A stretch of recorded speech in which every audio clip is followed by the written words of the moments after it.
प्रिय आत्मन,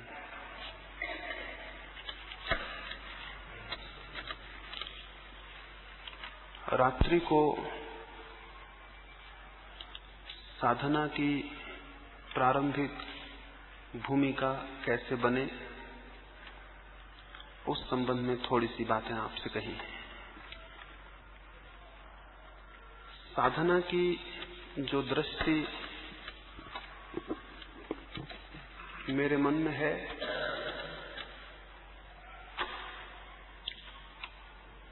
वो किन्हीं शास्त्रों पर, किन्हीं ग्रंथों पर, किसी विशेष संप्रदाय पर आधारित नहीं है। जैसा मैंने अपने भीतर चल के जाना है, उन रास्तों की बात भरी आपसे कर रहा हूं। इसलिए मेरी बात कोई सैद्धांतिक बात नहीं है,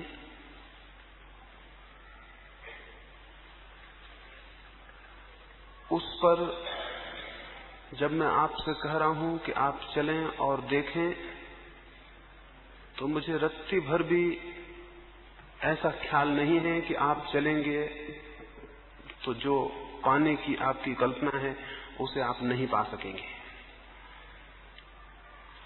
इसलिए ये आश्वासन और विश्वास है कि जिन रास्तों पर मैंने प्रवेश करके देखा है, केवल उनकी ही आपसे बात कर रहा हूं। एक बहुत पीड़ा और संताप के समय को मैंने गुजारा, बहुत चेष्टा के, बहुत प्रयत्न के समय को गुजारा। उस समय बहुत कोशिश, बहुत प्रयत्न करता था अंतस प्रवेश के, बहुत रास्तों से, बहुत पद्धतियों से उस तरफ जाने की बड़ी संलग्न चेष्टा की। बहुत पीड़ा के दिन थे और बहुत दुख और परेशानी के दिन थे, लेकिन सतत प्रयास से, और जैसे पर्वत से कोई झरना गिरता हो और गिरता ही चला जाए तो नीचे की चट्टानें भी टूट जाती हैं, वैसे ही सतत प्रयास से किसी क्षण में कोई प्रवेश हुआ। उस प्रवेश को जिस रास्ते से मैंने संभव पाया, सिर्फ उसी रास्ते की आपसे बात कर रहा हूं। और इसलिए बहुत आश्वासन और बहुत विश्वास से आपको कह सकता हूं कि यदि प्रयोग किया तो परिणाम सुनिश्चित है। तब एक दुख था, तब एक पीड़ा थी, अब वैसा कोई दुख और वैसी कोई पीड़ा मेरे भीतर नहीं है। कल मुझे कोई पूछता था कि इतनी समस्याएं लोग आपके सामने रखते हैं तो आप परेशान नहीं होते? मैंने उन्हें कहा, समस्या अपनी ना हो तो परेशानी का कोई कारण नहीं होता। समस्या दूसरे की हो तो कोई परेशानी नहीं होती है। समस्या अपनी हो तो परेशानी शुरू हो जाती है। मेरी कोई समस्या इस अर्थों में नहीं है, लेकिन एक नए तरह का दुख अब जीवन में प्रविष्ट हो गया। और वो दुख ये है कि मैं अपने चारों तरफ जिन लोगों को भी देखता हूं, उन्हें इतनी परेशानी में और इतनी पीड़ा में अनुभव करता हूं, जबकि मुझे लगता है उनके हल इतने आसान हैं, जबकि मुझे लगता है कि वो द्वार खटखटाएंगे और द्वार खुल जाएगा, और वो द्वार पर खड़े ही रो रहे हैं, तो एक बहुत नए किस्म के दुख और पीड़ा का अनुभव होता है। एक छोटी सी पारसी कहानी में पढ़ता था, एक अंधा आदमी और उसका एक मित्र एक रेगिस्तान को पार करते थे। वे दोनों अलग अलग यात्रा पर निकले थे, रास्ते में मिलना हो गया, और वो आंख वाला आदमी उस अंधे आदमी को अपने साथ ले लिया। वे कुछ दिन साथ साथ चले, उनमें मैत्री घनी हो गई। एक दिन सुबह अंधे आदमी की आंख, अंधा आदमी पहले उठ गया, सुबह उसकी नींद पहले खुल गई। उसने टटोल के अपनी लकड़ी ढूंढी। मरुस्थल की रात थी और ठंड के दिन थे, लकड़ी तो उसे नहीं मिली। एक सांप पड़ा हुआ था जो ठंड के मारे एकदम सिकुड़ के कड़ा हो गया था। उसने उसे उठा लिया। उसने भगवान को धन्यवाद दिया कि मेरी लकड़ी तो खो गई, लेकिन उससे बहुत ज्यादा बेहतर, बहुत चिकनी और बहुत सुंदर लकड़ी मुझे तुमने दे दी। उसने भगवान को धन्यवाद दिया कि तुम बड़े कृपालु हो। उसने उसी लकड़ी से अपने आंख वाले मित्र को धक्का दिया और उठाने की कोशिश की कि उठो, सुबह हो गई है। वो आंख वाला मित्र उठा, देख के घबरा गया और उसने कहा कि तुम ये क्या हाथ में पकड़े हुए हो, इसे एकदम छोड़ दो, ये सांप है और जीवन के लिए खतरनाक हो जाएगा। वो अंधा आदमी बोला, मित्र, ईर्ष्या के वश तुम मेरी सुंदर लकड़ी को सांप बता रहे हो। चाहते हो कि मैं इसे छोड़ दूं तो तुम इसे उठा लो, लेकिन अंधा जरूर हूं, लेकिन इतना नासमझ नहीं हूं।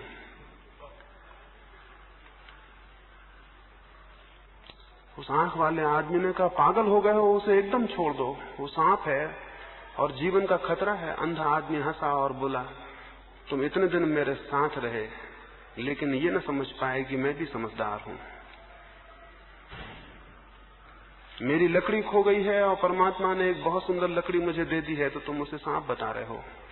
वो अंधा आदमी गुस्से में मित्र की इस ईर्ष्या और जलन को देख के अपने रास्ते पे चल पड़ा। थोड़ी देर में सूरज निकला और वो सांप की सिकुड़न समाप्त हो गई, उसकी सर्दी मिट गई। उसमें फिर प्राण का संचार हुआ और उसने उस अंधे आदमी को काट लिया। मैं जिस दुख की आपको बात कह रहा हूं वो वही दुख है जो उस सुबह उस आंख वाले आदमी को उस अंधे मित्र के प्रति हुआ होगा। वैसे ही एक दुख में चारों तरफ जो लोग दिखाई पड़ते हैं उनके प्रति मुझे अनुभव होता है। वे हाथ में जो लिए हैं वो लकड़ी नहीं है, वे हाथ में जो लिए हैं वो सांप है।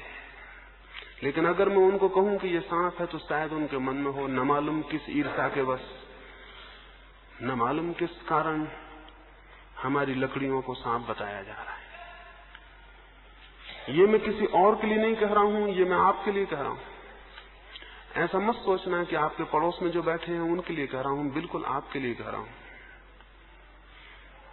और आपके सबके हाथों मुझे सांप दिखाई पड़ते हैं, और आप जिनको भी सहारे समझे हुए हैं और लकड़ियां समझे हुए हैं, वो कोई सहारे नहीं है और कोई लकड़ियां नहीं है। लेकिन इसके पहले कि आप रास्ता छोड़ के चले जाएं और समझें कि मैंने ईर्ष्यावश आपकी लकड़ी छीनने को कोई बात कही है, इसलिए एकदम उसे सांप नहीं कहता हूं। आहिस्ता आहिस्ता आपको समझाने की कोशिश करता हूं कि जो आप पकड़े हुए हैं वो गलत है। बल्कि ये भी नहीं कहता हूं कि जो पकड़े हुए हैं गलत है, यही कहता हूं कि कुछ और भी श्रेष्ठ है जो पकड़ा जा सकता है। किसी और विराट आनंद को पकड़ा जा सकता है, जीवन में किन्हीं और बड़े सत्यों को पकड़ा जा सकता है। जो आप पकड़े हैं वो आपको डुबाने का कारण हो जाएगा। जीवन भर हम जो करते हैं वही हमें डुबा देता है, सारे जीवन को नष्ट कर देता है। और जब जीवन नष्ट हो जाता है, समाप्त हो जाता है, तब हमें जो पीड़ा और परेशानी पकड़ती है, मृत्यु के क्षण में, अंतिम दिनों में जो मनुष्य को कष्ट पकड़ लेता है, जो संताप पकड़ लेता है, वो यही होता है कि एक बहुत अद्भुत जीवन को मैंने व्यर्थ खो दिया। तो आज की सुबह में सबसे पहले तो ये बात कहूं कि जिस प्यास के लिए मैंने रात को आपको कहा था, वो तभी पैदा होगी आप में जब आपको ये दिखाई पड़े और ये अनुभव हो कि जिस जीवन को आप जी रहे हैं वो एकदम गलत है। उस प्यास का जन्म तभी होगा जब आप समझें कि आप जिस जीवन को जी रहे हैं वो गलत है और सार्थक नहीं है। और क्या ये बहुत कठिन बात है समझ लेना? क्या आप सोचते हैं जो आप इकट्ठा कर रहे हैं वो सच में संपत्ति है? क्या आप सोचते हैं कि जो आप इकट्ठा कर रहे हैं उससे आपको जीवन उपलब्ध होगा? क्या आप सोचते हैं कि जो श्रम आप कर रहे हैं जिन दिशाओं में, उन दिशाओं में आप रेत पर, पानी पर महल खड़े कर रहे हैं या कि किसी चट्टान पर नींव रख रहे हैं? इसे थोड़ा विचारना, इस पर थोड़ा मनन करना जरूरी है। जो लोग भी थोड़ा सा चिंतन और मनन करेंगे जीवन के संबंध में, उनकी प्यास जगनी शुरू हो जाएगी। सत्य की प्यास चिंतन और मनन से पैदा होती है। हम में से बहुत कम लोग जीवन के संबंध में सोचते हैं। बहुत कम लोग, अधिक लोग इस तरह जीते हैं जैसे कोई लकड़ी के टुकड़े को नदी में बहा दे और वो बहा चला जाए, और लहरें उसे जहां ले जाएं वहां चला जाए, किनारों पे ले जाएं तो किनारे चला जाए, और मझधार में ले आए तो मझधार में आ जाए, जिसका अपना कोई जीवन नहीं होता। एक लकड़ी के टुकड़े की तरह हम में से अधिक लोग जीते हैं। समय और परिस्थितियां जहां ले जाती हैं हम चले जाते हैं। जीवन पर मनन और चिंतन इस बात की सूचना बनेगा कि क्या आपको एक लकड़ी के टुकड़े की तरह होना है जो नदी में बहे, क्या आपको एक सूखे हुए पत्ते की तरह होना है जिसे हवाएं जहां ले जाएं वहां चला जाए, या आपको एक व्यक्ति बनना है, एक इंडिविजुअल, एक व्यक्ति और एक सचेतन व्यक्ति जिसकी अपनी जीवन की दिशा है, जिसने तय किया कि कहां जाना और कहां पहुंचना, और जिसने तय किया कि क्या बनना और क्या होना, जिसने अपने जीवन को अपने हाथ में लिया है और उसके निर्माण को अपने हाथ में लिया है। मनुष्य की सबसे बड़ी कृति स्वयं मनुष्य है, और मनुष्य का सबसे बड़ा सृजन स्वयं का निर्माण है। और आप कुछ भी बनाएं, वो बनाना किसी काम का नहीं है, वो सब पानी पर खींची गई लकीरों की तरह एक दिन मिट जाएगा। जो आप अपने भीतर निर्मित करेंगे और अपने को बनाएंगे, तो आप एक चट्टान पर, एक लोहे की चट्टान पर कुछ लिख रहे हैं जिसके कि फिर निशान कभी मिटते नहीं है, जो कि अमिट रूप से आपके साथ होगा। तो अपने जीवन के बाबत ये विचार करें, आप एक लकड़ी के टुकड़े तो नहीं हैं जो नदी में बह रहा है, आप दरख्त से पतझड़ में गिर गए पत्ते तो नहीं हैं जो हवाओं में उड़ रहा है। और आप विचार करेंगे तो आपको दिखाई पड़ेगा आप एक लकड़ी के टुकड़े हैं, और आपको दिखाई पड़ेगा पतझड़ में गिर गए पत्ते हैं जिसे हवाएं कहीं भी उड़ा रही हैं। अभी सड़कें उन पत्तों से भरी हुई हैं, और वे पत्ते जहां भी हवाएं आती हैं वहीं सरक जाते हैं। आपने जिंदगी में सचेतन विकास किया है या केवल हवा के धक्कों पर उड़ते रहे हैं? और अगर हवा के धक्कों पर उड़ते रहे तो क्या कहीं पहुंच सकेंगे? क्या कोई कभी इस तरह पहुंचा है? जीवन में एक सचेतन लक्ष्य न हो तो कोई कहीं पहुंचता नहीं। सचेतन लक्ष्य की प्यास इस बात से पैदा होगी कि आप चिंतन करें और मनन करें और विचार करें। बुद्ध के बाबत आपने सुना होगा, उन्हें जिस बात से विराग हुआ, जिस बात से वे विराग के जीवन में प्रविष्ट हुए, जिस बात से उन्हें सत्य की आकांक्षा पैदा हुई, वो कहानी बड़ी प्रचलित है, बड़ी अर्थपूर्ण है।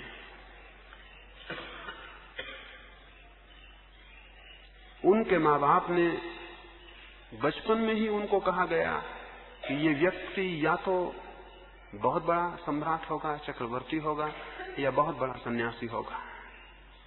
उनके पिता ने सारी व्यवस्था की, उनकी सुख सुविधा की कि उन्हें कोई दुख दिखाई ही न पड़े जिससे कि सन्यास पैदा हो। उनके पिता ने उनके लिए मकान बनवाए, उस समय की सारे कला और कौशल सहित उन्होंने सारी व्यवस्था की, बगीचों की, हर मौसम के लिए अलग भवन बनाया, और आज्ञा दी परिचारकों को कि एक कुमलाया हुआ फूल भी गौतम को दिखाई न पड़े, सिद्धार्थ को दिखाई न पड़े। उसे ये इस ख्याल न आ जाए कहीं कि फूल मुरझा जाता है, कहीं मैं तो न मुरझा जाऊंगा। तो रात उनके बगीचे से सारे कुमलाए फूल और पत्ते अलग कर दिए जाते थे। जो दरख्त थोड़े भी कमजोर हो जाते वो उखाड़ के अलग कर दिए जाते थे। उनके आसपास युवक और युवतियां इकट्ठी थीं, कोई वृद्ध नहीं प्रवेश पाता था। कहीं सिद्धार्थ को ये विचार ना उठाए कि लोग बूढ़े हो जाते हैं, कहीं मैं तो बूढ़ा ना हो जाऊंगा। जब तक वे युवा हुए उन्हें पता नहीं था कि मृत्यु भी होती है। उन तक कोई खबर मृत्यु की नहीं पहुंचाई जाती थी। उनके गांव में लोग मरते भी हैं, इससे उन्हें बिल्कुल अपरिचित रखा गया। कहीं उन्हें ये चिंतन पैदा ना हो जाए कि लोग मरते हैं तो मैं भी तो नहीं मर जाऊंगा। मैं चिंतन का मतलब समझा रहा हूं। चिंतन का मतलब यह है कि चारों तरफ जो घटित हो रहा है उस पर विचार करिए। मृत्यु घटित हो रही है तो सोचिए कि मैं तो नहीं मर जाऊंगा। बुढ़ापा घटित हो रहा है तो सोचिए कि मैं तो बूढ़ा नहीं हो जाऊंगा। चिंतन न पैदा हो जाए बुद्ध में, इसलिए उनके पिता ने सारा उपाय किया। और मैं चाहता हूं कि आप सारा उपाय करें कि चिंतन पैदा हो जाए। उन्होंने उपाय किया कि चिंतन पैदा ना हो जाए, लेकिन चिंतन पैदा हुआ। एक दिन बुद्ध गांव से निकले और राह पर उन्होंने देखा एक बूढ़ा आदमी चला आता है। उन्होंने अपने सारथी को पूछा, इस आदमी को क्या हो गया, ऐसा आदमी भी होता है? सारथी ने कहा, झूठ में कैसे बोलूं, हर आदमी अंत में ऐसे ही हो जाता है। बुद्ध ने तत्क्षण पूछा, मैं भी? उस सारथी ने कहा, भगवान झूठ में कैसे कहूं, कोई भी अपवाद नहीं है। बुद्ध ने कहा, वापस लौट चलो, मैं बूढ़ा हो गया। बुद्ध ने कहा, वापस लौट चलो, मैं बूढ़ा हो गया। अगर कल हो ही जाना है तो बात समाप्त हो गई। इसको मैं चिंतन कहता हूं। लेकिन सारथी ने कहा, हम एक युवक महोत्सव में जा रहे हैं, सारे गांव के लोग प्रतीक्षा करेंगे, इसलिए चलें। बुद्ध ने कहा, अब चलने में कोई रस न रहा। युवक महोत्सव व्यर्थ है क्योंकि बुढ़ापा आता है। लेकिन वे गए और आगे बढ़े और उन्होंने देखा एक अर्थी लिए जाते हैं लोग, कोई मर गया है। बुद्ध ने पूछा, ये क्या हुआ, ये लोग क्या करते हैं, ये कंधों पर किस चीज को लिए हैं? सारथी ने कहा, कैसे कहूं, आज्ञा नहीं, लेकिन असत्य न बोल सकूंगा। यह आदमी मर गया, एक आदमी मर गया है, उसे लोग लिए जाते हैं। बुद्ध ने पूछा, मरना क्या है? और उन्हें पहली दफा पता चला, एक दिन जीवन की सरिता सूख जाती है और आदमी मर जाता है। बुद्ध ने कहा, बिल्कुल वापस लौट चलो, मैं मर गया। यह आदमी नहीं मरा, मैं मर गया। इसको मैं चिंतन कहता हूं। वह आदमी चिंतन और मनन में समर्थ हुआ है, जिसने दूसरे पे जो घटा है उससे समझा और जाना है कि वो उस पर भी घटित होगा। वे लोग अंधे हैं जो चारों तरफ जो घटित हो रहा है उसे नहीं देख रहे हैं।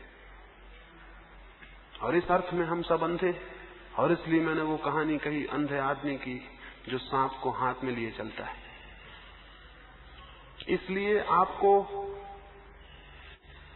पहला जो बहुत महत्वपूर्ण है वो ये कि आंख खोल के चारों तरफ देखिए क्या घटित हो रहा है, और उस घटित होने से चिंतन पैदा होगा, मनन पैदा होगा, और वो मनन प्यास देगा और किसी विराट सत्य को जानने की।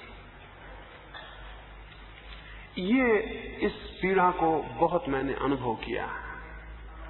वो पीड़ा गई और उसके जाने में जिन सीढ़ियों को मुझे दिखाई पड़ना शुरू हुआ, उन सीढ़ियों में पहली सीढ़ी की आज मैं चर्चा करूंगा। ऐसा मुझे दिखाई पड़ता है कि परम जीवन या परमात्मा या आत्मा या सत्य को पाने के लिए दो बातें जरूरी हैं। एक बात तो जरूरी है जो परिधि की जरूरत है, समझें साधना की परिधि, और एक बात जरूरी है जिसको हम कहेंगे साधना का केंद्र। साधना की परिधि और साधना का केंद्र, या साधना का शरीर और साधना की आत्मा। साधना की परिधि पर आज मैं चर्चा करूंगा, और कल साधना की आत्मा पर या साधना के केंद्र पर, और परसों साधना के परिणाम पर। ये तीन ही बातें हैं, साधना की परिधि, साधना का केंद्र और साधना का परिणाम। या यूं कह सकते हैं कि साधना की भूमिका, साधना और साधना की सिद्धि। साधना की भूमिका या साधना की परिधि में आपकी जो परिधि है वही संबंधित होती है। आपके व्यक्तित्व की परिधि आपका शरीर है, साधना की परिधि भी आपका शरीर है। साधना का बिल्कुल प्रारंभिक चरण आपके शरीर पर रखना होता है। इसलिए एक बात स्मरण रखें कि शरीर के संबंध में अगर सुनी सुनाई कोई बुरी भावना मन में हो, उसे फेंक दें। शरीर मात्र साधन है, संसार का भी और सत्य का भी। शरीर न शत्रु है न मित्र है, शरीर मात्र साधन है। आप चाहें तो उससे पाप करें और चाहें तो पुण्य करें, चाहें तो संसार में प्रविष्ट हो जाएं और चाहें तो परमात्मा में प्रवेश पा लें। शरीर मात्र साधन है, उसके संबंध में कोई दुर्भाव मन में ना रखें। ऐसे बहुत सी बातें प्रचलित हो गई हैं कि शरीर दुश्मन है और शरीर पाप है और शरीर बुरा है और शत्रु है और इसका दमन करना है। वो मैं आपको कहूं गलत है। न शरीर शत्रु है न शरीर मित्र है। आप उसका जैसा उपयोग करते हैं वही वो साबित हो जाता है। और इसलिए शरीर बड़ा अद्भुत है। शरीर बड़ा अद्भुत है। दुनिया में जो भी बुरा हुआ है वो भी शरीर से हुआ है और जो भी शुभ हुआ है वो भी शरीर से हुआ है। शरीर केवल एक उपकरण है, एक यंत्र है।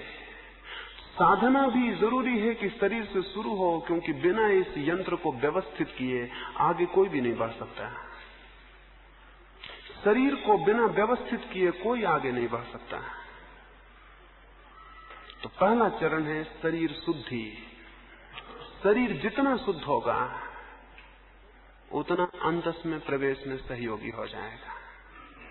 शरीर शुद्धि के क्या अर्थ है? शरीर शुद्धि का पहला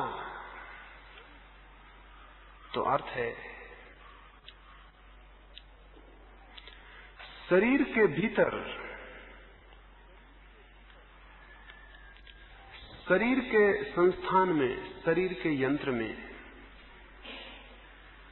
कोई भी रुकावट, कोई भी ग्रंथि, कोई भी कॉम्प्लेक्स ना हो, तब शरीर शुद्ध होता है।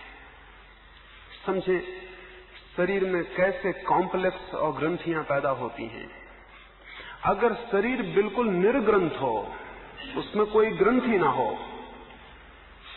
उसमें कोई उलझन ना हो, शरीर में कहीं कोई अटकाव ना हो, तो शरीर शुद्ध स्थिति में होता है और अंतस प्रवेश में सहयोगी हो जाता है। अगर आप बहुत क्रुद्ध होंगे, क्रोध करेंगे और क्रोध को प्रकट ना कर पाएंगे, तो उस क्रोध की जो ऊष्मा और गर्मी पैदा होगी वो शरीर के किसी अंग में ग्रंथि पैदा कर देगी। आपने देखा होगा क्रोध में हिस्टीरिया आ सकता है, क्रोध में कोई बीमारी आ सकती है, भय में कोई बीमारी आ सकती है। अभी जो सारे प्रयोग चलते हैं स्वास्थ्य के ऊपर, उनसे ज्ञात होता है कि 100 बीमारियों में कोई 50 बीमारियां शरीर में नहीं होती, मन में होती हैं, लेकिन मन की बीमारियां शरीर में ग्रंथि पैदा कर देती हैं। और शरीर में अगर ग्रंथियां पैदा हो जाएं, शरीर में अगर गांठें पैदा हो जाएं, तो शरीर का संस्थान जकड़ जाता है और अशुद्ध हो जाता है। तो शरीर शुद्धि के लिए सारे योग ने, सारे धर्मों ने बड़े अद्भुत और क्रांतिकारी प्रयोग किए हैं, और उन प्रयोगों को थोड़ा समझना जरूरी है। और अगर अपने शरीर पर आप करते हैं तो आप थोड़े ही दिनों में हैरान हो जाएंगे, ये शरीर तो बड़ी अद्भुत जगह है, बड़ी अद्भुत बात है। और तब ये आपको शत्रु ना मालूम होगा, बल्कि मंदिर मालूम होगा जिसके भीतर परमात्मा विराजमान है। तब ये दुश्मन नहीं मालूम होगा, ये बड़ा साथी मालूम होगा, और आप इसके प्रति अनुग्रहित होंगे, क्योंकि शरीर आपका नहीं है, पदार्थ से बना है। आप भिन्न हैं और शरीर भिन्न है, फिर भी आप इसका अद्भुत उपयोग कर सकते हैं। और तब आप शरीर के प्रति बड़ा ग्रेटिट्यूड, बड़ी कृतज्ञता अनुभव करेंगे कि शरीर इतना साथ दे रहा है। तो शरीर में ग्रंथियां पैदा ना हो, ये शरीर शुद्धि के लिए पहला चरण है। पर शरीर में हमारे बहुत ग्रंथियां हैं। अब जैसे मैं आपको कहूं, अभी कुछ दिन हुए एक व्यक्ति मेरे पास आए, वे मुझसे बोले कि मैं बहुत दिन से कुछ किसी धर्म की साधना करता हूं, मन बड़ा शांत हो गया है। मैंने उनसे कहा कि मुझे आपका मन शांत दिखाई नहीं पड़ता। वे बोले आप कैसे कह सकते हैं? मैंने उनसे कहा कि जितनी देर से आप आए हैं आपके दोनों पैर इतने हिल रहे हैं, वो दोनों पैरों को बैठे हैं और जोर से हिला रहे हैं। मैंने उनसे कहा यह असंभव है कि मन शांत हो, पैर इस भांति हिले। शरीर में जो भी कंपन है वे मन के कंपन से पैदा होते हैं। मन का कंपन जितना कम होने लगता है शरीर उतना स्थिर मालूम होने लगेगा। ये बुद्ध और महावीर की मूर्तियां जो बिल्कुल पत्थर जैसी मालूम होती हैं, ये आदमी भी बैठे होते तो भी ऐसे ही मालूम होते थे। ये मूर्तियां ही पत्थर जैसी नहीं मालूम होती। इन आदमियों को भी आपने देखा होता तो ये बिल्कुल पत्थर जैसे मालूम होते। हमने इनकी पत्थर की मूर्तियां व्यर्थ ही नहीं बनाई, उसके पीछे कारण था, ये बिल्कुल पत्थर जैसे मालूम होने लगे थे। इनके भीतर कंपन विलीन हो गए थे, या कि कंपन सार्थक थे, जब उनकी जरूरत थी होते थे, अन्यथा वो विलीन थे। आप जब पैर हिला रहे हैं तो आपके भीतर अशांति से जो एनर्जी पैदा हो रही है, जो शक्ति पैदा हो रही है, उसे निकालने का कोई रास्ता ना पा के पैर में कंपित होकर वो निकल रही है। जब एक आदमी क्रोध में होता है, उसके दांत भिज जाते हैं और मुट्ठियां बन जाती हैं, क्यों? उसकी आंखों में खून उतर आता है, क्यों? आखिर मुट्ठियां बंधने से क्या प्रयोजन? अगर आप अकेले में भी किसी पर क्रुद्ध होंगे तो भी मुट्ठियां बन जाएंगी, वहां तो कोई मारने को भी नहीं जिसको आप मारे। लेकिन जो शक्ति क्रोध से पैदा हो रही है, उसका निष्कासन कैसे होगा? हाथ के स्नायु खिंच के उस शक्ति को व्यय कर देते हैं। सभ्यता ने बहुत दिक्कत पैदा कर दी है। असभ्य आदमी का शरीर हमसे ज्यादा शुद्ध होता है। एक जंगली आदमी का शरीर हमसे बहुत शुद्ध होता है, उसमें ग्रंथियां नहीं होती, क्योंकि उसके भावावेश वो सहज प्रकट कर देता है। लेकिन हम अपने भावावेगों को दबा लेते हैं। समझ लीजिए, आप दफ्तर में हैं और मालिक ने कुछ कहा, आपको क्रोध तो आया, लेकिन आप मुट्ठियां नहीं भींच सकते। वो जो शक्ति पैदा हुई उसका क्या होगा? शक्ति नष्ट नहीं होती, स्मरण रखिए, कोई शक्ति नष्ट नहीं होती। अगर आपने मुझे गाली दी और मुझे क्रोध आ गया, लेकिन यहाँ इतने लोग थे कि मैं उसे प्रकट नहीं कर सका, न मैं दांत भींच सका, न मैं हाथ खींच सका, न मैं गाली बक सका, न मैं गुस्से में कूद सका, न मैं पत्थर उठा सका, तो उस शक्ति का क्या होगा जो मेरे भीतर पैदा हो गई? वो शक्ति मेरे शरीर के किसी अंग को क्रिपल्ड कर देगी, और उसको क्रिपल्ड करने में, उसको विकृत करने में वह हो जाएगी, एक ग्रंथि पैदा होगी। शरीर की ग्रंथियों का मेरा मतलब यह है, शरीर में हमारे बहुत ग्रंथियां पैदा हो जाती हैं। और आप शायद हैरान होंगे, आप कहेंगे ऐसी हमें कुछ ग्रंथियां पता नहीं है। तो मैं आपको एक प्रयोग करने को कहता हूं, आप देखें, फिर आपको पता चलेगा कितनी ग्रंथियां हैं। क्या आपने कभी ख्याल किया है कि अकेले किसी कमरे में आप जोर से दांत बिचकाने लगे हैं, या आईने में जीभ दिखाने लगे हैं, या गुस्से से आंख फाड़ने लगे हैं, और आप अपने पे भी हंसे होंगे कि ये मैं क्या कर रहा हूं?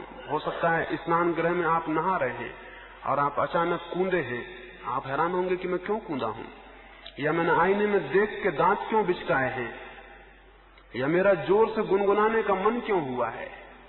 मैं आपको कहूं, किसी दिन आधा घंटे को सप्ताह में एक एकांत कमरे में बंद हो जाएं और आपका शरीर जो करना चाहे करने दें। आप बहुत हैरान होंगे, हो सकता है शरीर आपका नाचे, जो करना चाहे करने दें, आप उसे बिल्कुल न रोकें। और आप बहुत हैरान होंगे, हो सकता है शरीर आपका नाचे, हो सकता है आप कूदें, हो सकता है आप चिल्लाएं, हो सकता है आप किसी काल्पनिक दुश्मन पर टूट पड़े, ये हो सकता है। और तब आपको पता चलेगा कि ये क्या हो रहा है। ये सारी ग्रंथियां हैं जो दबी हुई हैं और मौजूद हैं और निकलना चाहती हैं, लेकिन समाज नहीं निकलने देता और आप भी नहीं निकलने देते। ऐसा शरीर बहुत सी ग्रंथियों का घर बना हुआ है, और जो शरीर ग्रंथियों से भरा हुआ है वो शरीर शुद्ध नहीं होता, वो भीतर प्रवेश नहीं कर सकता। तो योग का पहला चरण होता है शरीर शुद्धि, और शरीर शुद्धि का पहला चरण है शरीर की ग्रंथियों का विसर्जन। तो नई ग्रंथियां तो बनाए नहीं, और पुरानी ग्रंथियां विसर्जन करने का उपाय करें। और उसके उपाय के लिए जरूरी है कि महीने में एक बार, 2 बार अकेले कमरे में बंद हो जाएं और शरीर जैसा करना चाहे करने दें। अगर कपड़े फेंक के और नग्न नाचने का मन हो तो नाचें, और सारे कपड़े फेंक दें। और आप हैरान होंगे, आधा घंटे के उस उछल कूद के बाद आप बहुत रिलैक्स्ड, बहुत शांत, बहुत स्वस्थ अनुभव करेंगे। ये बात बहुत अजीब लगेगी, लेकिन आप बहुत शांत अनुभव करेंगे और आपको बहुत हैरानी होगी कि ये शांति कैसे आ गई। आप जो व्यायाम करते हैं या घूमने चले जाते हैं, उसके बाद जो आपको हल्कापन लगता है, उसका कारण क्या है? उसका कारण यह है कि बहुत सी ग्रंथियां उसमें विसर्जित होती हैं। आपको पता है, आपका लड़ने का जो मन होता है लोगों से, उलझने का जो मन होता है, उसका कारण क्या है? आपके भीतर बहुत सी शक्तियां ग्रंथियों की तरह मौजूद हैं, वो विसर्जित होना चाहती हैं। इसलिए आप बिल्कुल उत्सुक होते हैं कि कोई मिल जाए और कुछ हो जाए। जब युद्ध का समय आता है, पिछले 2 महायुद्ध हुए, उन महायुद्धों में आप जो सुबह से अखबार पढ़ते हैं बहुत उत्सुकता से, और सारी दुनिया में बड़ी खूबियों की बातें घटित होती हैं। युद्ध के समय 2 बातें घटित हुई। दुनिया में आत्महत्याएं एकदम कम हो गई थी, आपको शायद पता नहीं होगा। पिछला महायुद्ध हुआ, उसके पहले पहला महायुद्ध हुआ। मनोवैज्ञानिक बहुत हैरान हुए कि आत्महत्याएं कम क्यों हो गई, एकदम आत्महत्याएं कम हो गई। जब तक युद्ध चला आत्महत्याएं नहीं हुई, सारी दुनिया में उनका अनुपात एकदम गिर गया। इसका कारण क्या था? और मनोवैज्ञानिक बहुत परेशान हुए। उन दोनों खून भी नहीं हुए, आत्महत्याएं भी नहीं हुई, और एक बड़ी बात हुई, मानसिक बीमारों की संख्या कम रही युद्ध के समय में। तो अंततः ये समझ में आया कि युद्ध की जो खबरें थी, जो जोश खरोश था, उसमें मनुष्य की बहुत सी ग्रंथियां विसर्जित हुई, और उतनी ग्रंथियों ने उसको बचाया। जैसे कि युद्ध की खबरें आप सुनते हैं तो आप किसी न किसी तरह उसमें संलग्न हो जाते हैं। आपका क्रोध, समझ लीजिए आप गुस्से में आ गए हैं। अगर आप हिटलर के प्रति गुस्से में आ गए हैं तो लोग हिटलर की मूर्ति बना के जला देंगे, नारे लगाएंगे, चिल्लाएंगे, घर में बैठ के हिटलर को गालियां देंगे। काल्पनिक दुश्मन हिटलर तो मौजूद नहीं है आपके सामने, और उसमें आपके बहुत सी ग्रंथियां विसर्जित होंगी, और उसका परिणाम यह होगा कि आपको मानसिक स्वास्थ्य मिलेगा। इसलिए आप हैरान होंगे, हम चाहते हैं कि युद्ध ना हो, लेकिन भीतर से हमारा कोई मन चाहता है कि युद्ध हो। युद्ध के वक्त लोग काफी खुश नजर आते हैं, हालांकि खतरा बहुत उपद्रव का होता है, लेकिन लोग खुश नजर आते हैं।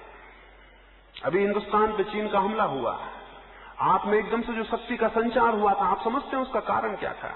उसका कारण था आपकी बहुत सी ग्रंथियां जो शरीर में बंधी थी, वो उस गुस्से में निकली और आप हल्के हुए। और जब तक दुनिया में ऐसे लोग हैं जिनके शरीर अशुद्ध हैं, तब तक युद्ध से नहीं बचा जा सकता। युद्ध तब समाप्त होंगे जब लोगों के शरीर इतने शुद्ध होंगे, उनके पास कोई ग्रंथियां युद्ध में विसर्जित करने को नहीं होंगी। आपको मैं ये कह रहा हूं, ये बहुत अजीब सा लगेगा, लेकिन जब तक लोगों के शरीर शुद्ध स्थिति में नहीं है, दुनिया से युद्ध बंद नहीं हो सकते। कोई कितनी कोशिश करे, युद्ध का मजा रहेगा। आपको भी लड़ने में मजा आता है, इससे जरा विचार करना। आपको लड़ने में मजा आता है। वो लड़ाई चाहे किसी तल की हो, चाहे श्वेतांबर दिगंबर जैन से लड़ता हो, और चाहे हिंदू मुसलमान से लड़ता हो, वो लड़ाई का कोई तल हो, आप हैरान होंगे। आप देखते हैं कि एक एक छोटा धर्म बनता है, उसमें 20-20 संप्रदाय बन जाते हैं, फिर एक एक संप्रदाय में छोटे छोटे संप्रदाय बन जाते हैं। क्या कारण है? लोगों के शरीर अशुद्ध हैं और ग्रंथियों से भरे हैं, और उनको लड़ने के लिए कोई भी बहाना चाहिए। वो कोई छोटा सा बहाना लेंगे और लड़ेंगे, और लड़ने से उनको राहत मिलेगी, उनको हल्कापन आएगा। तो शरीर शुद्धि प्राथमिक चरण है साधना का। तो आपके लिए मैं 2 बातें कहता हूं। पुरानी जो ग्रंथियां हैं उनको विसर्जित करने का तो उपाय यह है कि आप एकांत में बिल्कुल जंगली हो जाएं,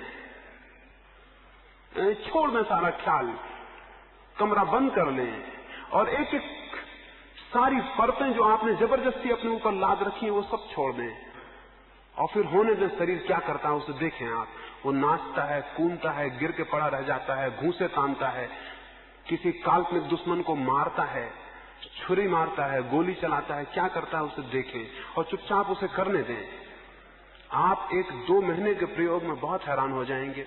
आप पाएंगे आपके शरीर ने एक अद्भुत सरलता, सात्विकता और शुद्धि को उपलब्ध किया है। उसका विसर्जन होगा, पुरानी ग्रंथियों की निर्जरा होगी। जो पुराने साधक जंगलों में चले जाते थे और एकांत पसंद करते थे और नहीं चाहते थे भीड़ में आए, उसका कुल सबसे बड़े कारणों में एक कारण ये भी था। उन एकांत में आपको पता नहीं महावीर ने क्या किया, आपको पता नहीं है बुद्ध ने क्या किया, आपको पता नहीं मोहम्मद ने क्या किया, कोई किताबें नहीं कहती कि उन्होंने क्या किया। उन पहाड़ों पर जब वो थे तो वो क्या कर रहे थे? मैं आपको कहता हूं कि ये हो नहीं सकता कि उन्होंने ये ना किया हो, कि उन्होंने शरीर की ग्रंथियां विसर्जित ना की हो। महावीर को तो हम निर्ग्रंथ कहते हैं, और उसका मैं जो अर्थ करता हूं यही करता हूं। सारी ग्रंथियां छीन जिसकी हो गई, और सारी ग्रंथियों का प्रारंभिक चरण शरीर है। तो शरीर की ग्रंथियां जो पीछे पकड़ी हैं उनको विसर्जित करना आपको पहले अजीब सा लगेगा। अगर आपको जोर से हंसी आए अपने इस काम पे कि मैं ये क्या पागलपन कर रहा हूं कि कूद रहा हूं, तो जोर से हंसिए। अगर आपको खूब रोना आए तो जोर से रोइए। आप बहुत हैरान होंगे, अगर आपको भी मैं यहां कह दूं कि आप बिल्कुल छोड़ दें अपना ख्याल, तो आप में से कई लोग रोने लगेंगे और कई लोग जोर से हंसने लगेंगे। कभी कोई रुदन जो आना चाहा होगा वो भीतर दबा रह गया है, वो निकलेगा। और कभी कोई हंसी जो फूट पड़नी चाहिए थी लेकिन रोक ली गई है, वो कहीं ग्रंथि बन के रुकी हुई है, वो भी निकलेगी। बहुत एब्सर्ड मालूम होगा कि ये क्या हो रहा है, लेकिन ये होगा। इसका एकांत में प्रयोग करें। शरीर शुद्धि के लिए जो पुराने हमारे ऊपर ग्रंथियां हैं वो हल्की होंगी। दूसरी बात, नई ग्रंथियां न बने, इसका उपयोग करें। ये तो पुरानी ग्रंथियों के विसर्जन के लिए मैंने कहा। नई ग्रंथियां हम रोज बनाए चले जा रहे हैं। आपको मैंने कोई एक अपशब्द कह दिया और आपको क्रोध उठा, लेकिन सभ्यता और शिष्टता आपको उस क्रोध को प्रकट नहीं करने देगी। एक शक्ति का पुंज आपके भीतर घूमेगा, वो कहां जाएगा? वो किन्हीं नसों को सिकोड़ के इर्छा तिरछा करके बैठ जाएगा। इसलिए क्रोधी आदमी के चेहरे में, आंखों में, और शांत आदमी के चेहरे में और आंखों में फर्क होता है, क्योंकि वहां किसी क्रोध के वेग ने किसी चीज को विकृत नहीं किया है। और शरीर तब अपने परिपूर्ण सौंदर्य को उपलब्ध होता है जब उसमें कोई ग्रंथियां नहीं होती। यानी शरीर के सौंदर्य का कोई और मतलब ही नहीं है। आंखें तब बड़ी सुंदर हो जाती हैं। तब कुरूप से कुरूप शरीर भी सुंदर दिखने लगता है। गांधी का शरीर कुरूप था जब वे युवा थे, लेकिन जैसे जैसे वे बूढ़े होते गए उनमें एक अभिनव सौंदर्य आया जो बहुत अद्भुत था। वो सौंदर्य शरीर का नहीं था, वो ग्रंथियों के क्षीण होने का था। उसे कम लोग पहचाने और समझे होंगे। गांधी कुरूप थे, इसमें कोई शक नहीं है। गांधी का शरीर किसी भी सौंदर्य के मापदंड से सुंदर नहीं था। और अगर आप उनके पुराने चित्र देखेंगे तो बचपन उनका कुरूप है, जवानी उनकी कुरूप है, लेकिन जैसे जैसे वे बूढ़े होते हैं वे कुछ सुंदर होते जाते हैं। बुढ़ापे में तो आदमी और असुंदर होता है, पर वे सुंदर होते जा रहे हैं। और अगर जीवन का ठीक विकास हो तो जवानी उतनी सुंदर नहीं होती जितना बुढ़ापा होता है, क्योंकि जवानी में बड़े वेग होते हैं, बुढ़ापा बड़ा निरावेग हो जाता है। अगर ठीक से विकास हो तो बुढ़ापा सुंदरतम क्षण है जीवन का, क्योंकि उस वक्त सारे वेग क्षीण हो जाते हैं, सारी ग्रंथियां विलीन होनी चाहिए अगर ठीक विकास हो। इसलिए अगर आप ख्याल करेंगे कैसे ये हमारी विकृति इकट्ठी होती है शरीर के वेग की। मैंने आपको अपमानजनक शब्द कहा, आप में क्रोध उठा, एक शक्ति पैदा हुई और शक्ति नष्ट नहीं होती, कोई शक्ति नष्ट नहीं होती, और उसका कोई उपयोग होना चाहिए। अगर उसका उपयोग नहीं होगा तो वो आपको विकृत करके नष्ट हो जाएगी। तो उपयोग करिए। कैसे उपयोग करिएगा? अगर समझ लीजिए आपको क्रोध आ रहा है और आप दफ्तर में बैठे हुए हैं और आपको बहुत जोर से क्रोध आया है और आप उसको प्रकट नहीं कर सकते, आप एक काम करिए, उस शक्ति को जो पैदा हुई एक क्रिएटिव ट्रांसफॉर्मेशन करिए उसका। अपने दोनों पैरों को जोर से सिकोड़िए। वो पैर किसी को दिखाई नहीं पड़ रहे हैं, आप उन दोनों पैरों की सारी मसल्स को जोर से सिकोड़िए, जितना सिकोड़ सके स्टिफ करिए, पूरा खींचते जाइए। जब आपकी बिल्कुल सामर्थ्य के बाहर हो जाए खींचना, तब उनको एकदम से रिलैक्स कर दीजिए। आप हैरान होंगे, क्रोध निष्कासित हो गया है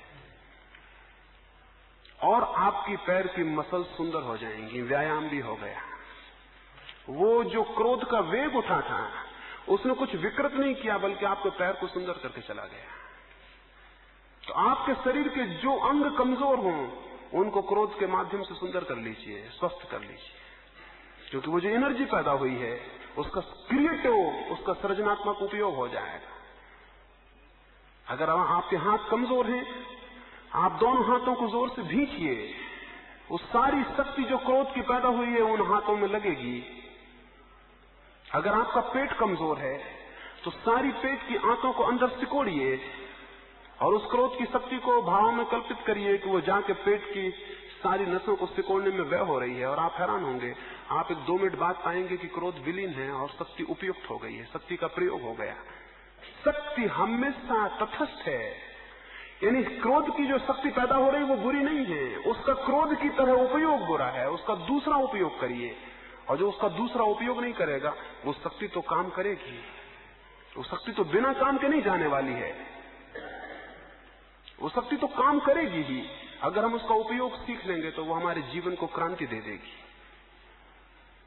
तो पुरानी ग्रंथियों की निर्जरा और नई ग्रंथियों का सृजनात्मक उपयोग शरीर शुद्धि के लिए दो प्राथमिक चरण हैं। ये बहुत महत्वपूर्ण है। सारे योग के आसन मूलतः शरीर के सृजनात्मक उपयोग के लिए हैं। प्राणायाम शरीर की शक्तियों का सृजनात्मक उपयोग करने के लिए है। जो व्यक्ति अपने शरीर की शक्तियों का सृजनात्मक उपयोग नहीं करेगा, वे शक्तियां जो कि वरदान हो सकती थी उसके लिए अभिशाप हो जाएंगी। हम सब अपनी ही शक्तियों से पीड़ित हैं। अगर आप समझें, हम सब अपनी ही शक्तियों से पीड़ित हैं। यानी हमारा दुर्भाग्य है कि हमारे पास शक्तियां हैं। जीसस क्राइस्ट के जीवन में एक उल्लेख है।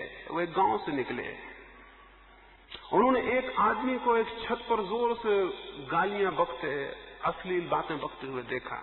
वे सीढ़ियां चढ़ते उसके पास गए और उन्होंने उससे कहा कि मेरे मित्र, ये तुम क्या कर रहे हो और अपने जीवन को इस अश्लील बकवास में क्यों खर्च कर रहे हो?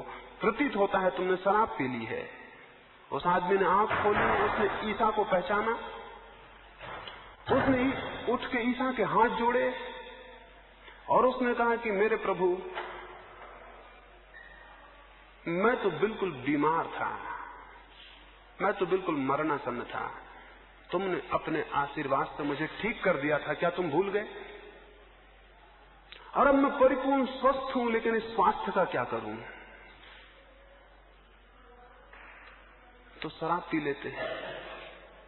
ईसा बहुत हैरान हुए। उसने कहा कि अब मैं परिपूर्ण स्वस्थ हूं, इस स्वास्थ्य का क्या करूं? तो अब शराब पी लेते हैं, जो बनता है वो करते। ईसा बहुत दुखी नीचे उतरे। वो गांव में अंदर गए तो एक आदमी को उन्होंने एक वेश्या के पीछे भागते हुए देखा, तो उन्होंने उसको रोका। उन्होंने कहा कि मित्र, अपनी आंखों का ये क्या उपयोग कर रहे हो? उसने ईसा को पहचाना। उसने कहा आप भूल गए, मैं तो अंधा था, आपने हाथ रख के मेरी आंख एक दफा ठीक कर दी थी। अब इन आंखों का क्या करूं?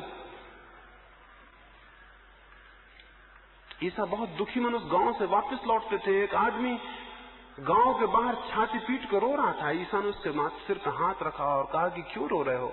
जीवन में बहुत आनंद है, जीवन रोने के लिए नहीं। उसने ईसा को पहचाना। उसने कहा भूल गए, मैं मर गया था और कब्र में लोग मुझे ले जा रहे थे, तुमने अपने जादू से मुझे जिंदा कर दिया था। अब इस जीवन का मैं क्या करूं? ये कहानी बिल्कुल काल्पनिक को झूठी सी मालूम होती है, लेकिन हम क्या कर रहे हैं? हम इस जीवन का क्या कर रहे हैं? हमारे पास जीवन में जो भी शक्तियां मिली हैं, उन सब से हम स्वयं अपना डिस्ट्रक्शन, उनसे हम स्वयं अपना विनाश कर रहे हैं। जीवन के दो ही रास्ते हैं। जो शक्तियां आपके शरीर और मन में हैं, उनका विनाश कर लें, यही नरक का रास्ता है। और जो शक्तियां और ऊर्जाएं, जो एनर्जीज आपके भीतर हैं, उनका सृजनात्मक उपयोग कर लें, यही स्वर्ग का रास्ता है। सृजन स्वर्ग है और विनाश नरक है। अपनी शक्तियों का जो सृजनात्मक, सारी शक्तियों का सृजनात्मक उपयोग कर ले, उसने स्वर्ग की तरफ चरण रखने शुरू कर दिए। और जो अपनी शक्तियों का विनाशात्मक उपयोग कर ले, वो नरक की तरफ जा रहा है। और कोई मतलब नहीं है। आप अपने से पूछें, आप क्या कर रहे हैं? जब एक आदमी क्रोध से भरता है तो आप समझते हैं कितनी शक्ति, कितनी डायनेमिक फोर्स उसमें पैदा होती है। क्या आपको पता है एक कमजोर आदमी भी क्रोध में आकर एक ऐसी चट्टान उठा सकता है जो कि उसने कभी शांत क्षणों में उठाने की कल्पना नहीं कर सकता था? क्या आपको पता है एक क्रुद्ध आदमी अपने से बहुत बलिष्ठ शांत आदमी को क्षणों में परास्त कर सकता है?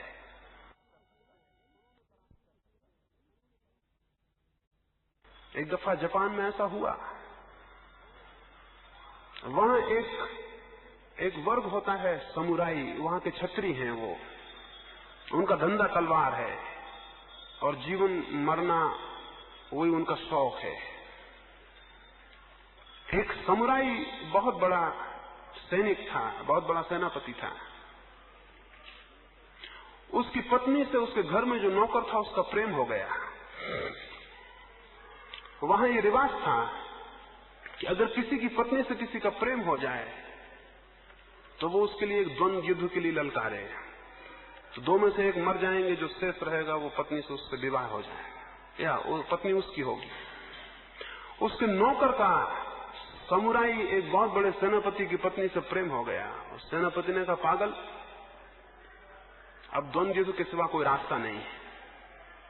अब हम लड़ेंगे, अब तू कल तलवार लेके सुबह आ जा। वो तो बड़ा घबराया, वो तो तलवार का मास्टर था,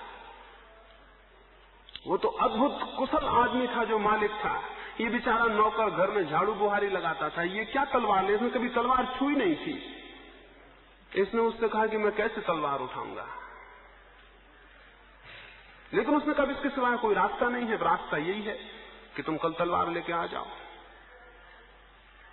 वो घर गया, उसने रात भर सोचा, इसके सिवाय कोई रास्ता ही नहीं था।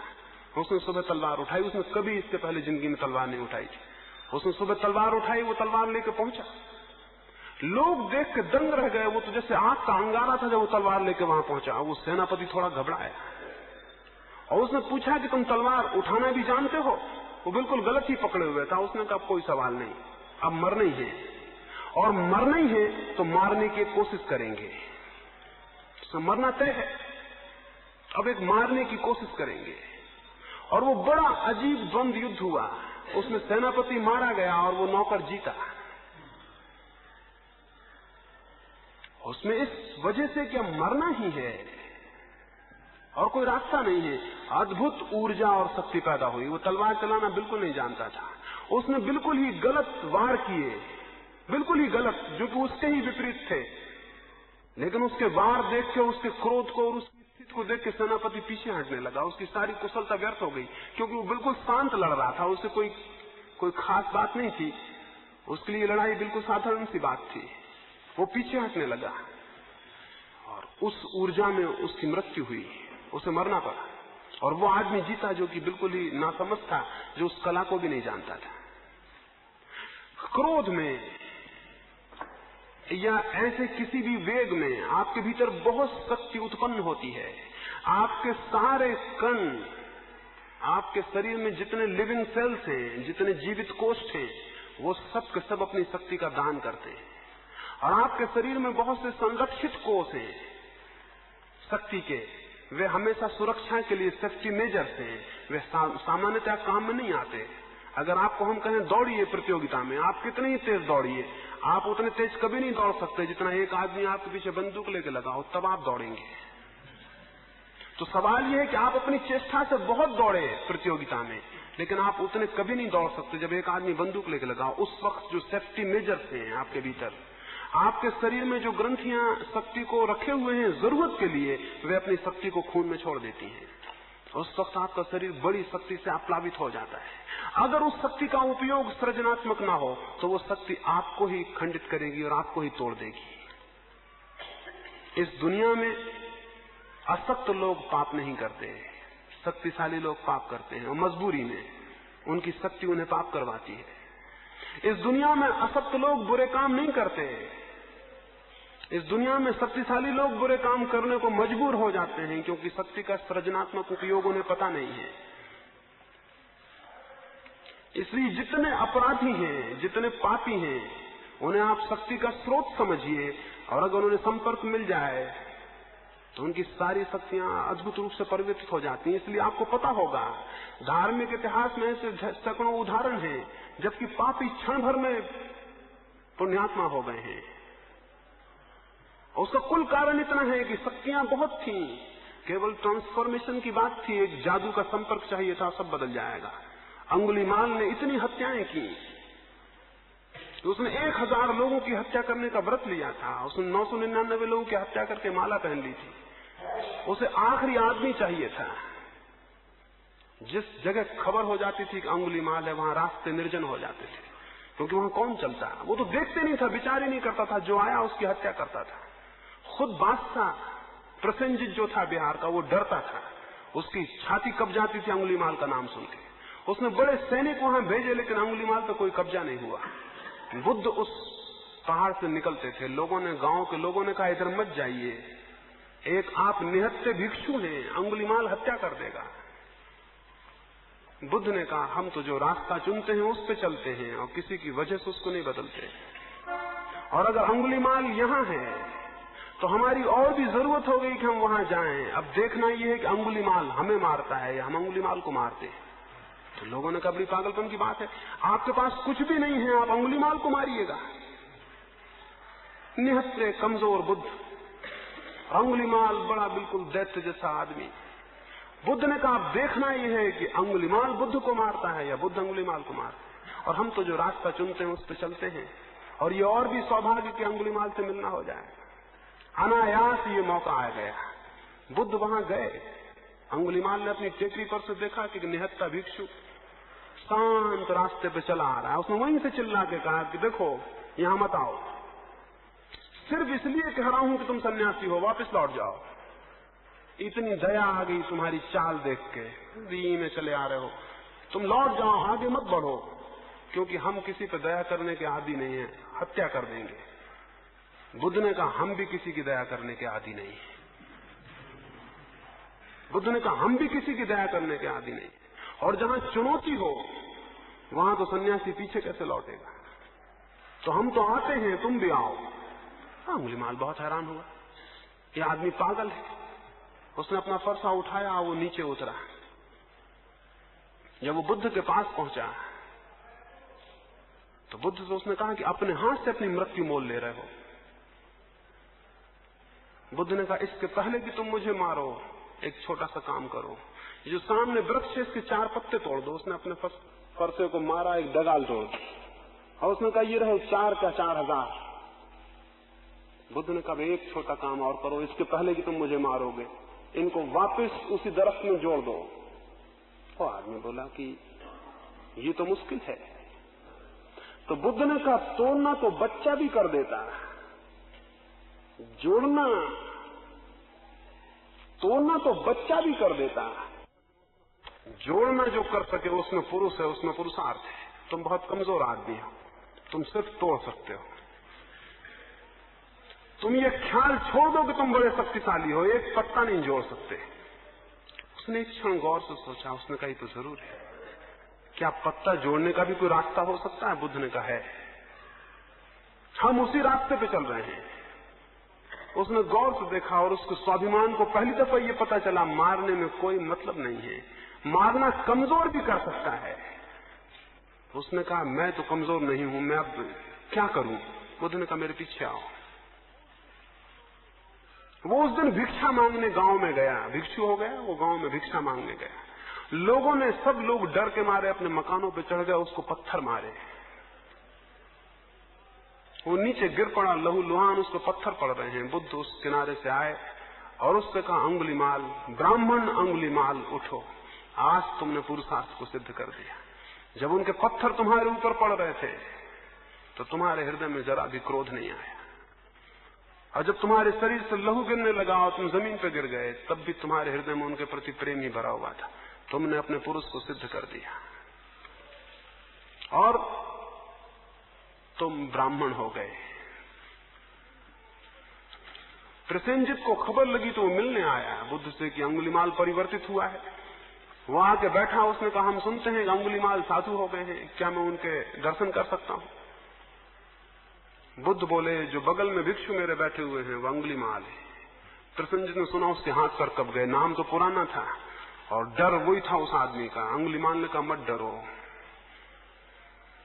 वो आदमी गया, वो शक्ति जो उस आदमी थी परिवर्तित हो गई। अब हम दूसरे रास्ते पर हैं, अब तुम हमें मार डालो तो हमारे मन से तुम्हारे प्रति कोई अशुभ आकांक्षा नहीं उठेगी।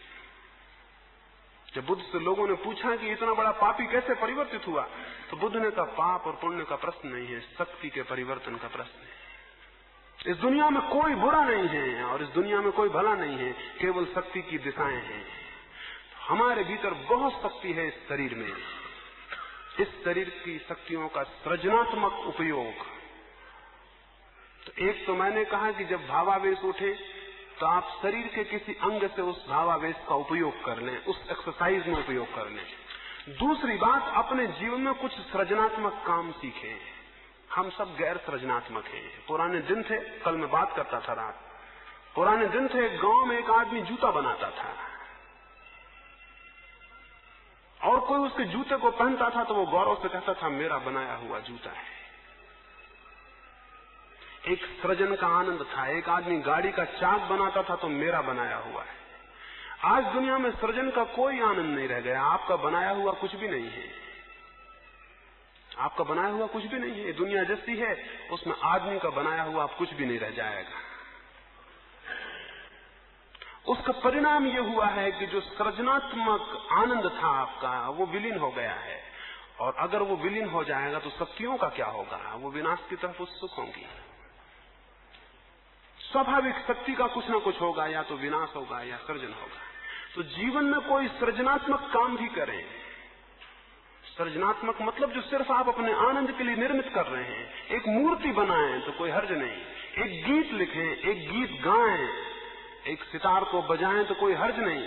उसे सिर्फ आनंद के लिए, व्यवसाय के लिए नहीं। जीवन में एक काम चुनें जो आपका आनंद है, जो आपका व्यवसाय नहीं है, तो आपकी बहुत सी शक्तियों का विनाशात्मक रुख परिवर्तित होगा और वो सृजन में लगेंगी। भावावेशों को रोकने के लिए मैंने कहा, और ये सामान्य जीवन को सृजनात्मक दृष्टि दें। कोई फिक्र नहीं, घर में एक बगिया लगाएं और उन फूलों को प्रेम करें और उनका आनंद लें। कोई फिक्र नहीं, एक पत्थर को घिस के छोटी सी मूर्ति बनाएं। हर आदमी जो समझदार है आजीविका के अतिरिक्त कुछ समय सृजन के लिए देगा, और जो नहीं देगा वो गलती में पड़ जाएगा, उसका जीवन खराब हो जाएगा। एक छोटा सा गीत लिखें। कोई फिक्र नहीं, एक अस्पताल में जाएं और कुछ मरीजों को 2-2 फूल दे आएं। कोई फिक्र नहीं, रास्ते पे कोई भिखमंगा मिल जाए, 2 क्षणों से गले लगा लें। कोई फिक्र नहीं, कुछ सृजनात्मक करें जो सिर्फ आनंद है आपका, और जिसमें आपको कुछ लेना नहीं है, कुछ देना नहीं है, जिसे कर लेना ही आपका आनंद है। तो जीवन में कुछ एक बिंदु चुने जिसे सिर्फ कर लेना आपका आनंद है। आपकी सारी शक्तियां उस तरफ उन्मुख होंगी और विनाश के लिए आपके पास शक्तियां नहीं बचेंगी। जो आदमी जितना सृजनात्मक होगा उतना ही उसका क्रोध, उसका सेक्स विलीन हो जाएगा। ये असृजनात्मक आदमी के लक्षण हैं। आपके पास बहुत शक्ति है, वो कहां जाएगी? वो सेक्स से निकलेगी, काम वासना से निकलेगी। निकलना जरूरी है। जो दुनिया में बहुत बड़े बड़े सृजनात्मक मूर्तिकार, चित्रकार या कवि हुए हैं, उनके अविवाहित रह जाने का और कोई रहस्य नहीं है। कुल इतना ही रहस्य है कि वो सारी शक्ति उनकी सृजन में विलीन हो गई, वो ट्रांसफॉर्म हो गई, सब्लिमेट हो गई। अगर वो वहां सब्लिमेट ना होती तो बहुत निम्न तल के सृजन में व्यय होती, संतति के सृजन में, वो बच्चे पैदा करने में व्यय होती। वही शक्ति जो कि किन्हीं अमर काव्यों के, अमर चित्रों के निर्माण में व्यय हो गई। तो जीवन में शक्ति का सब्लिमेशन, उसका उदात्तीकरण बहुत जरूरी है। तो एक ये स्मरण रखें, शरीर की संपूर्ण शुद्धि के लिए जीवन में कुछ सृजनात्मक होने की चेष्टा करें। सृजनात्मक मनुष्य ही केवल धार्मिक हो सकता है, और कोई मनुष्य धार्मिक नहीं हो सकता। शरीर शुद्धि के लिए ये बुनियादी बातें मैंने आपसे कही, बहुत बुनियादी। अब बहुत गौण बातें, ये बहुत बुनियादी बातें हैं। इनको जो संभालता है, गौण बातें अपने आप समझ जाएंगी। बहुत गौण बातों में ये है जिसको हम अपने मुल्क में आहार कहते हैं, वो शरीर शुद्धि में उपयोगी है। आपका शरीर तो बिल्कुल भौतिक संस्थान है, उसमें आप जो डालते हैं उसके परिणाम होने स्वाभाविक हैं। अगर मैं शराब पी लूंगा तो मेरे शरीर के सेल बेहोश हो जाएंगे, ये बिल्कुल स्वाभाविक है। और अगर शरीर मेरा बेहोश है तो उस बेहोशी का परिणाम मेरे मन पर पड़ेगा। मन और शरीर बहुत अलग अलग नहीं है, बहुत संयुक्त है। हमारा जो व्यक्तित्व है वो शरीर और मन ऐसा अलग अलग नहीं, शरीर मन ऐसा इकट्ठा है, वो साइकोसोमेटिक है। उसमें हमारा शरीर और मन इकट्ठा है। शरीर का ही अत्यंत सूक्ष्म हिस्सा मन है और मन का ही अत्यंत स्थूल हिस्सा शरीर है। इसे यूं समझिए कि दोनों बिल्कुल अलग अलग चीजें नहीं हैं। इसलिए जो शरीर में घटित होगा उसके परिणाम मन में प्रतिध्वनित होते हैं, और जो मन में घटित होता है उसके परिणाम शरीर तक आ जाते हैं। अगर मन बीमार है, शरीर ज्यादा देर स्वस्थ नहीं रहेगा। अगर शरीर बीमार है तो मन ज्यादा देर स्वस्थ नहीं रह सकेगा। ये खबरें एक दूसरे में सुनी और समझी जाती हैं। इसलिए जो लोग मन को स्वस्थ रखने का उपाय समझ लेते हैं वे शरीर के बाबत मुफ्त में बहुत सा स्वास्थ्य उपलब्ध कर लेते हैं, जिसके लिए वो कोई कमाते नहीं, जिसके लिए वो कोई प्रयास नहीं करते। शरीर और मन संयुक्त घटना है। शरीर पर जो होगा वो मन पर होगा। इसलिए आपके अपने आहार में, आपके भोजन में आपको थोड़ा विवेकपूर्ण होना जरूरी है। पहली बात, वो इतना ज्यादा ना हो कि शरीर उसके कारण आलस्य से भरता हो। आलस्य अशुद्धि है। वो ऐसा ना हो कि शरीर उत्तेजना से भरता हो। उत्तेजना अशुद्धि है, क्योंकि उत्तेजना ग्रंथियां पैदा करेगी। वो ऐसा ना हो कि शरीर क्षीण होता हो, क्योंकि क्षीणता कमजोरी है और शक्ति अगर उत्पन्न ना होगी तो परमात्मा की तरफ विकास भी नहीं हो सकता। शक्ति पैदा हो लेकिन शक्ति उत्तेजक ना हो, ऐसा आहार होना चाहिए। शक्ति पैदा हो लेकिन वो इतनी ना हो कि शरीर उसके कारण आलस्य से भर जाए। अगर आपने जरूरत से ज्यादा भोजन किया है तो सारे शरीर की शक्ति उसको पचाने में लग जाती है, शरीर में आलस्य छा जाता है। शरीर में आलस्य छाने का और कोई मतलब नहीं है। सारी शक्ति पचाने में लगती है तो शरीर आलस्य से भर जाता है। आलस्य इस बात की सूचना है कि भोजन जरूरत से ज्यादा हो गया। भोजन के बाद आलस्य नहीं, स्फूर्ति आनी चाहिए। स्वाभाविक है, भूख लगी थी फिर भोजन किया तो स्फूर्ति आनी चाहिए, क्योंकि शक्ति उत्पन्न होने का स्रोत भीतर गया। लेकिन आपको तो आलस्य आता है। आलस्य इस बात का मतलब है कि आपने इतना भोजन कर लिया कि अब शरीर की सारी शक्ति उसको पचाएगी, तो शरीर अपने सारी शक्ति को खींच के पेट में ले जाएगा और सब तरफ से शक्ति क्षीण होने से आलस्य आ जाएगा। तो भोजन स्फूर्ति दे तब सम्यक है। भोजन उत्तेजना ना दे तब सम्यक है। भोजन मादकता ना दे तब सम्यक है। तो तीन बातें स्मरण रखें। भोजन सुस्ती ना दे तो वो शुद्ध है। भोजन उत्तेजना ना दे तो वो शुद्ध है। और भोजन मादकता ना दे तो वो शुद्ध है। ये मोटी बातें हैं और आपको इतना ना समझ में नहीं मानता है कि इनके विस्तार में चर्चा करने की जरूरत है।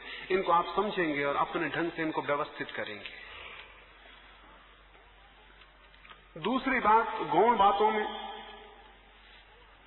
शरीर के लिए थोड़ा सा व्यायाम अत्यंत आवश्यक है, क्योंकि शरीर जिन तत्वों से मिलकर बना है वे तत्व व्यायाम के समय में विस्तार पाते हैं। व्यायाम का मतलब विस्तार। संकोच के विपरीत है व्यायाम शब्द। व्यायाम का अर्थ है विस्तार। जब आप दौड़ते हैं तो आपके सारे कण और सारे लिविंग सेल्स, पूरे जीवित कोष्ठ विस्तृत होते हैं, फैलते हैं। और जब वे फैलते हैं तो आपको स्वास्थ्य का अनुभव होता है।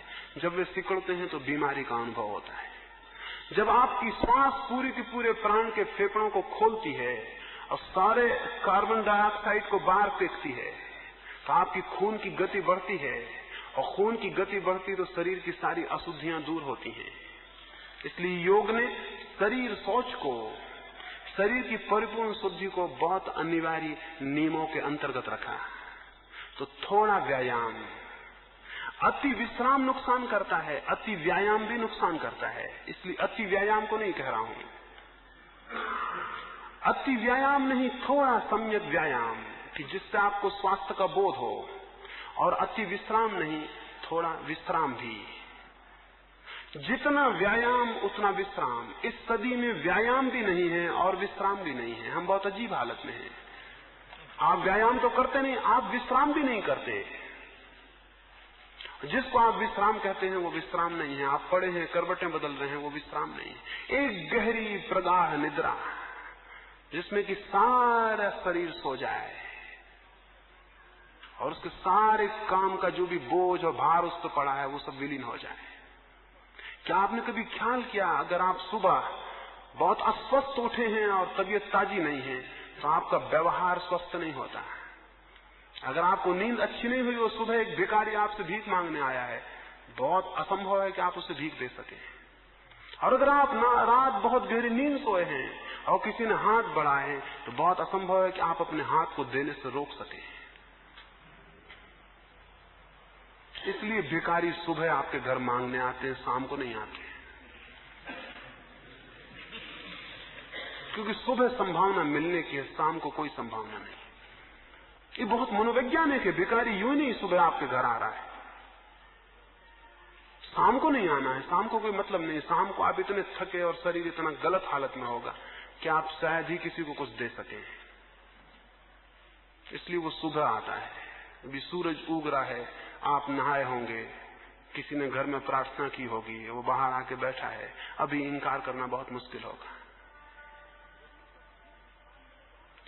शरीर को ठीक विश्राम मिले तो आपका व्यवहार बदलता है, इसलिए हमने आहार और विहार को संयुक्त माना है हमेशा से। जैसा आहार होगा, जैसा विहार होगा, अगर उन दोनों में सात्विकता होगी तो जीवन में बड़ी गति और बड़ा प्रवेश आंतरिक होना शुरू होता है। स्वास्थ्य की एक भूमिका बहुत जरूरी है और उसके लिए सम्यक आहार, सम्यक व्यायाम और सम्यक विश्राम, इनको आप बुनियादी हिस्से माने। विश्राम भी करने के लिए कुछ समझ चाहिए, जैसा व्यायाम करने के लिए कुछ समझ चाहिए। विश्राम करने के लिए समझ चाहिए, शरीर को छोड़ने की समझ चाहिए। वो हम रात्रि को जब ध्यान करेंगे तो उससे आपको समझ में आएगा कि उस ध्यान के बाद अगर आप विश्राम करते हैं तो विश्राम वास्तविक होगा। हो सकता है यहाँ कुछ मित्र हों जो शारीरिक रूप से बहुत व्यायाम न कर सकते हों, न जा सकते हों, जंगल और पहाड़ न चढ़ सकते हों। उनके लिए मैं एक दूसरा प्रयोग कहता हूँ। वे केवल 15 मिनट को सुबह उठ के स्नान करने के बाद एकांत कमरे में लेट जाएं, आंख बंद कर लें और कल्पना करें कि मैं पहाड़ियां चढ़ रहा हूं और दौड़ रहा हूं। सिर्फ कल्पना करें, कुछ न करें। वृद्ध हैं, वे नहीं जा सकते हैं, या ऐसी जगह है कि वहां घूमने नहीं जा सकते हैं। एकांत कमरे में लेट जाएं, आंख बंद कर लें और कल्पना करें कि मैं जा रहा हूं, एक पहाड़ चढ़ रहा हूं और दौड़ रहा हूं। धूप तेज है और मैं भागा चला जा रहा हूं, मेरी श्वास जोर से बढ़ रही और आप हैरान होंगे, आपकी श्वास बढ़ने लगेगी और आपकी इमेजिनेशन, आपकी कल्पना जितनी प्रगाढ़ होती जाएगी, आप 15 मिनट में पाएंगे कि जो घूमने का फायदा था वो मिल गया है। आप 15 मिनट बाद बिल्कुल ताजे व्यायाम करके उठाएंगे। जरूरी नहीं है कि आप व्यायाम करने जाएं, शरीर के अणुओं को पता चलना चाहिए कि व्यायाम हो रहा है तो वे तैयार हो जाते हैं, यानी वे उसी स्थिति में आ जाते हैं जिस स्थिति में वस्तुतः आप चले होते तब आते हैं। वे उसी स्थिति में आ जाते हैं। क्या आपने कभी ख्याल नहीं किया, स्वप्न में घबरा गए हो तो उठने के बाद भी हृदय कपता रहता है? क्यों? स्वप्न की घबराहट तो बड़ी झूठी थी, लेकिन हृदय क्यों कप रहा है? जागने पे भी क्यों कप रहा है? हृदय तो कप गया। हृदय को बिल्कुल पता नहीं है कि ये स्वप्न में घटना घटी कि सच में घटना घटी। हृदय को तो पता है कि घटना घटी, बस। तो अगर आप इमेजिनेशन में भी व्यायाम करते हैं तो फायदा उतना ही हो जाता है जितना कि वस्तुतः व्यायाम करिए, कोई भेद नहीं पड़ता। इसलिए जो बहुत समझदार थे इस मामले में, उन्होंने बड़ी अद्भुत तरकीबें निकालनी थी। अगर उन्हें आप एक जेल में भी बंद कर दें तो उनके स्वास्थ्य को कोई नुकसान नहीं पड़ेगा, क्योंकि वो 15 मिनट विश्राम करके और व्यायाम कर लेंगे। इसको भी देखें, जो नहीं जा सकते हैं, नहीं जाने की स्थितियों में है, वो इसका प्रयोग करें। और निद्रा के लिए रात्रि का जो ध्यान है उसके बाद निद्रा करें। शरीर ऐसे शुद्ध होगा, और शरीर शुद्ध होगा तो शरीर की शुद्धि भी अपने आप में एक अद्भुत आनंद है, और उस आनंद में फिर और अंतस प्रवेश होता है।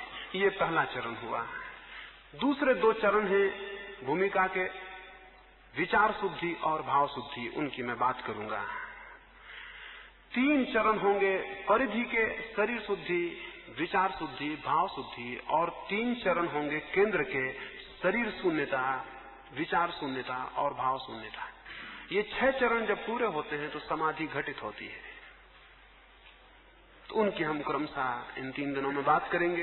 ये बात काफी होगी, इस पर आप विचार करेंगे, समझेंगे और इसका प्रयोग करेंगे, क्योंकि मैं जो कुछ कह रहा हूं वो सब प्रयोग करने की बात है। प्रयोग करेंगे तो ही उसका अर्थ खुलेगा, अन्यथा मेरी बातचीत से उसका कोई अर्थ नहीं खुलता।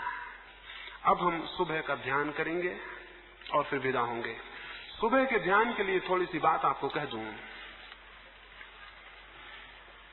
सुबह के ध्यान का पहला चरण तो वही होगा जिसको हमने रात्रि में संकल्प कहा। 5 बार हम संकल्प की स्थिति करेंगे। उसके बाद जब संकल्प हम कर चुके होंगे 2 मिनट तक धीमी सांस लेकर बैठे रहेंगे। उसके बाद हम भावना करेंगे, पहले संकल्प, फिर भावना और फिर ध्यान, ऐसे 3 चरण होंगे सुबह के लिए। संकल्प रात्रि को जैसा मैंने कहा वैसा, श्वास को पूरा गहरा अंदर ले जाएंगे। जब श्वास अंदर जाने लगेगी तब मन में ये भाव करेंगे कि मैं संकल्प करता हूं कि मेरा ध्यान में प्रवेश होकर रहेगा, मैं ध्यान में प्रविष्ट होऊंगा। इस भाव को करते रहेंगे जब श्वास अंदर जाएगी और पूरे फेफड़ों में भरेगी। पूरी भर लेनी है जितनी आपसे बन सके। फिर उसे 1 सेकंड 2 सेकंड जितनी देर आप रोक सकें रोके रखना है। जब श्वास को आप ले जाते हैं पूरा ले जाएं, फिर उसे थोड़ी देर रोकें। जिन्हें योग ने पूरक, कुंभक और रेचक कहा है वही प्रक्रिया है। श्वास को पूरा अंदर ले जाएं, फिर उसे रोकें और इस पूरे वक्त संकल्प करते रहें, मन में वही संकल्प गूंजता रहे। फिर पूरी श्वास को बाहर फेंकें, मन में वही संकल्प गूंजता रहे। फिर थोड़ा रुकें और मन में वही संकल्प गूंजता रहे।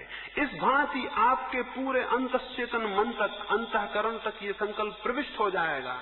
आपके पूरे व्यक्तित्व को पता चल जाएगा कि निर्णय हुआ है कि ध्यान में प्रवेश करना है, तो आपको पूरे व्यक्तित्व का सहयोग मिलेगा। अन्यथा आप ऊपर ही घूमते रहेंगे, उससे कोई अंतर नहीं पड़ेगा बहुत। तो पहले तो संकल्प, फिर भावना। संकल्प के बाद भावना, जो मैंने कल आपको कही, आशा, आनंद, विश्वास, वो 2 मिनट तक करेंगे। 2 मिनट तक अपने सारे शरीर को अनुभव करेंगे कि आप बहुत स्वास्थ्य से भरे हुए हैं, बहुत आनंद का अनुभव कर रहे हैं, सारे शरीर के कण कण प्रफुल्ल हो गए हैं और बड़ी आशा की स्थिति है, कुछ होगा। संकल्प, फिर ये भावना कि मेरे चारों तरफ अत्यंत शांति है, मेरे भीतर अत्यंत आनंद है, मेरे भीतर अत्यंत आशा है और मेरे शरीर का कण कण उन्मुख है और उत्सुक है और प्रफुल्ल है। इसको भाव करेंगे। उसके बाद फिर सुबह का ध्यान करेंगे। सुबह के ध्यान में रीढ़ को सीधा रखना है, बिना हिले डुले आराम से बैठ जाना है, सारे शरीर के कंपन को छोड़ देना है, रीढ़ को सीधा कर लेना है, आंख को बंद कर लेना है। फिर धीमी श्वास लेनी है, बहुत आहिस्ता श्वास लेनी है और आहिस्ता ही श्वास छोड़ देनी है। श्वास को देखना है भीतर, आंख बंद किए श्वास को देखते रहना, वो भीतर गई और बाहर गई। श्वास को देखने के 2 उपाय हैं। एक तो है एब्डोमेन पर देखना, जहां पेट ऊपर नीचा होता है, और दूसरा है नाक के पास जहां श्वास छूती है वहां देखना। जिसको जहां सुविधाजनक मालूम पड़े वहां देखे। अधिक लोगों को सुविधाजनक पड़ेगा कि वे नाक के पास देखें। श्वास अंदर प्रविष्ट होगी, नाक को लगती है, फिर निकलेगी, फिर लगती है, उसी स्थान को आप देखें कि श्वास लगी, अंदर गई, श्वास गई, बाहर गई। जो लोग पीछे प्रयोग किए हैं नाभि का, उनको नाभि का सुविधाजनक मालूम पड़ता हो, वो नाभि के पास देखें कि पेट ऊपर उठा, नीचे गिरा। जहां जिसको ठीक लगे वहां उस प्रयोग को कर ले। सिर्फ 10 मिनट तक श्वास को देखता रहे। तो अब हम बैठे सुबह के प्रयोग के लिए। सब लोग फासले पर हो जाएं, कोई एक दूसरे का बोध मिट जाए, छूना मिट जाए, सब इतने फासले पर हो जाएं।